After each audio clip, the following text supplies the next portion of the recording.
Hello and welcome to another video tutorial brought to you by Metro East Career Pathways.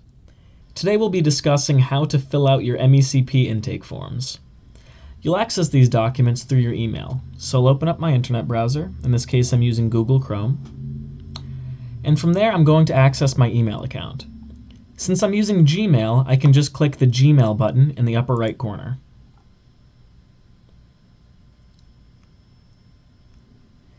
In my Gmail account, I should have an email waiting for me, MECP intake and EEO forms. I'll click on that to open it, and I see at the bottom I have 3 attachments waiting. In some email applications, the attachments would be at the top, but in Gmail, I can find them right here at the bottom. So I'll just hover my mouse over the attachment, and the download arrow will appear, and I can click on that. And at the bottom of my browser, I now see that the file has been downloaded. And I can click on the download arrow for these other forms as well. And now all 3 of these files are in my downloads folder. Before I can continue, I'm going to need a program that will allow me to read and work with PDF files, which is the format of these forms. Today we'll be using Adobe Acrobat Reader. I already have the program downloaded and installed on this computer, but if you don't, I recommend getting it. We can do that now by opening a new tab and going to adobe.com. When their homepage loads, I can click on PDF and e-signatures. And then in the drop-down menu that appears, I see Acrobat Reader. Clicking on this link will bring me to the product page for that program. Now I'll click Download Reader. And on this next page, I have 2 options, Adobe Acrobat Reader DC and Adobe Acrobat Pro DC. Now the Pro version will only give me a 7-day free trial before I have to buy it in order to continue using it. So I'm going to click Download Acrobat Reader here instead for the free version. And now the download is initializing, and when it's done, it's going to put this executable file in my downloads folder with the other attachments.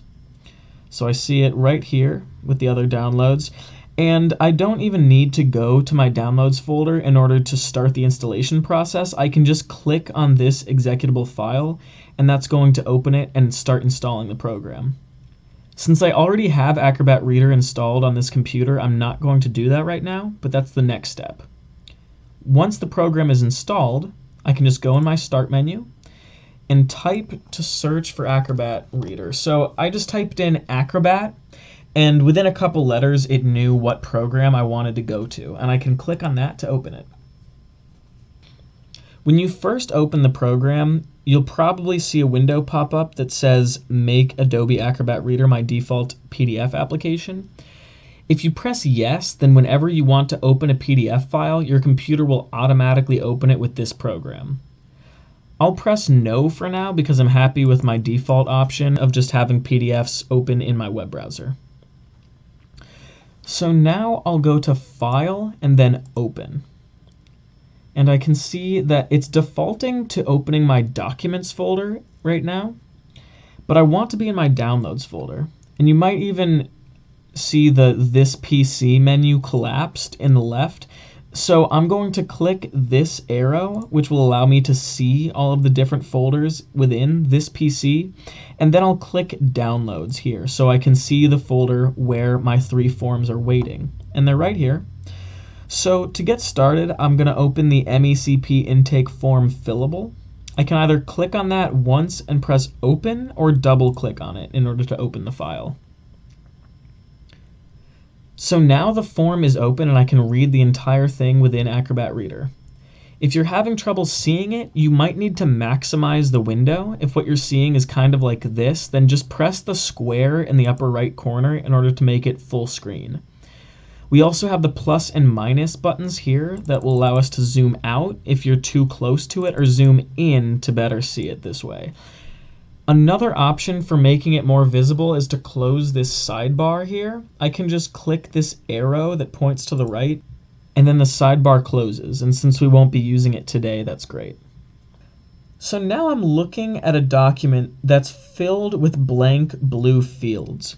When I hover my mouse over them, they get a black border, and my cursor turns into an I-beam. The I-beam indicates that if I click on that field, I'm going to be able to type in it. So I'll click here. And sure enough, I now have a vertical bar blinking on the left, which indicates that that's where my letters will go if I start typing. And so I'll type in a last name, Smith, and then I'll click in the first name field to type this applicant's first name. Let's say John. So John Smith. I can continue to fill out the form this way, just clicking on each blue field that I want to type in and inputting the correct information. I can also use the Tab key on my keyboard to just automatically go to the next field in the form. When you get to something like this, where there's multiple choices with checkboxes on the left, you can just click on the checkbox that you want to mark, and we can see there's now a check in there. So most of this form you can fill out just using the checkboxes and clicking to type in these blue fields. But at the bottom, we have an applicant signature field. And this is different. We can immediately tell it's different because our cursor turned into a hand instead of turning into the I-beam. And if I click on this field, I actually get this menu pop up, which I don't want to use. So I'm going to X out of this. And the tool we're going to use is Draw Signature. So up here in the top menu, I can see this button that looks like a pen that's writing. And I can click on that to open the Draw Signature tool. And I have two options now, Add Signature and Add Initials. I'll click Add Signature since that's what we need. And then I'll click Draw so that we can draw our signature with our mouse as if it were a pen. So I'll just draw that in here, John Smith. Now it can be pretty hard to draw a signature using your mouse, and so if you're not happy with how it's looking or if you make a mistake, you can just press clear right here in the lower right corner, and it completely clears the field and we can start over. So I'll draw it again.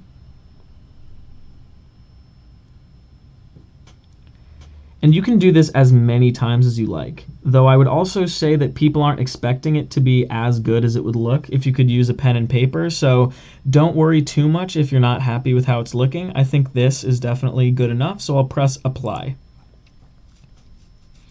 Now it's going to render the signature I just drew in the document. So where my cursor is, I now have the John Smith signature, and it's moving with my mouse. So I'll drag it over to the applicant signature field and click to leave the signature there. Now for date, I'm also getting a different cursor than we're expecting. It's not turning into an I-beam, but actually if I click, it still is just allowing me to type. So I'll just type in today's date. And now if I have filled out all the other fields above, we're all set. There's nothing below these fields. So I'm all good with this document, and I can just go to File and then Save or Save As. Now if I save, it's just going to take that saved blank form in the Downloads folder and replace it with what we just did. But I'd rather use Save As, which is going to allow us to choose where to save our filled out form and allow us to name it. So here we have some recent folders, and if I'm not seeing the folder that I want here, I want to go to my Documents folder. If that weren't currently an option, I could click Choose a Different Folder. And fortunately, Documents does open up here. So if I click Save Now, it's going to save the file into my Documents folder, and that's where I want it. So I recommend renaming the file so that we can know who the file is from. Otherwise, all of the forms would just have the same name when we receive them. This way, it's going to be easy for us to find your form. And I'd recommend this for most files like this that you're submitting to people over email. It's good to put your name at the beginning of the file so that they're able to differentiate it from files from other applicants. Like whether it's a resume or maybe a tax form, once you fill out these forms, it's good to put your name at the beginning of the file names so that it's easy for them to find your file. So now this is looking good. John Smith, MECP intake form, so I'll press Save.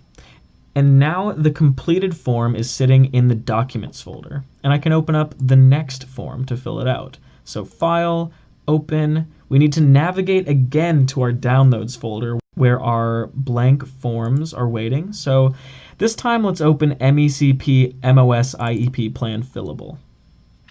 This one is a lot like the other. I have lots of blue fields that I can click and type in. I have checkboxes to mark. So most of this we can do just like the other form. And then at the bottom, we again see the applicant signature field. So I will click Draw Signature. And this time my signature from earlier is actually already waiting for me. You might not see this and you might need to add the signature and draw it again, but fortunately I can just click on the signature. And now we're having a little bit of a visual glitch, but I'll just leave the signature right there in the correct field, add the date again,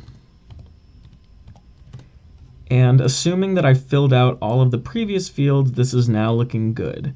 And so I can go again to File, Save As, and then I can see my Documents folder right here as a recent folder, so I'll click on that. And yep, this is going to save in the right place, so I'll just add my name to the beginning of the file name and press Save, or you can just press Enter on your keyboard at that point. And so now this also is saved in the Documents folder as a completed form. So I'll just go back to open one last time, go back to the Downloads folder and double click on EEO Local. This one looks a bit different. We're already seeing that we don't have all of those blue fields. And instead we actually have a couple fields we need to fill out that don't have anything for us to click on. But that's not a problem. I can just click on Draw Signature. My signature is still there waiting for me, so I'll click on it. And my cursor turns into the signature, and I can just click to leave it on that line. Now I need initials for these lines here, so I'll go back to Sign, click Add Initials, and then I can just type JS. I think that looks pretty good, so I'll click Apply. And now the initials are rendered. I can click to leave them on this line, click Sign again, click on my initials, and drag them over here. And this is looking good so far. Now we need our name printed on this line and the date printed here, but again, we can't just click and start typing for this form because it doesn't have those clickable fields. So here's what we're gonna do. I'll go to Sign and get rid of our signature and initials. So these are blank again. And I'll click Add Signature, but I'm actually just going to use the Type option this time. So I'll type John Smith. And this is still looking like a cursive signature, but if I go to Change Style, I can make it look more like printed handwriting. So I'll click Apply. And now on the printed name line, I can just leave this here. And if I wanted to, I can resize this. I can make it a little bigger so that it really fills the line and just drag that. And you can do that at any time. If this wanted to be adjusted, we can still change the size on that. But that's looking good. And now for Add Initials, instead of writing my initials, I'm just going to use that for the date. So I can go 1/22/21, which is today's date, make it look handwritten, and press Apply. And once that renders, I can leave that on this line. I can make it a little bit bigger. We also have these buttons for making it bigger and smaller. Size it up to fill the line. That's just to make it look good. It's not necessary. But I think this looks pretty good, so I'll read the rest of the form below. But since there's nothing else for us to fill out, I can just go to File, Save As, Documents, add my name to the beginning here. Oh, and I made a little mistake. I'll add the N, and that's looking good, so I'll save it there. And now all three completed forms are sitting in my Documents folder. So I'll go back to my email, and I'll reply. I'll say, hi, I've filled out the paperwork. Thanks, Andrew. And I can use this paperclip button here to attach files. And it opened us right into our documents folder, so that's great. I want to attach all three, and I don't need to do them one at a time. So I have 3 ways to select all of them. I can click and drag to select them all. I can also click on the first one, hold my Shift key, and click on the last one if they're all in a row. But if for some reason these aren't all next to each other, you're going to need to hold the Control key and click on each one in order to select each of them. But we can now see they're all highlighted in blue, so when I press Open, all 3 of these attachments will simultaneously start uploading to this email. And now that those blue bars were all filled, I can tell that the 3 attachments have been uploaded and attached to this email. So I can now just click Send, and now I'm all set. So I can close out of here, I can close Acrobat Reader, and that's it. Thanks for watching. Please let us know if you have any questions in the comments below this video, and have a great day.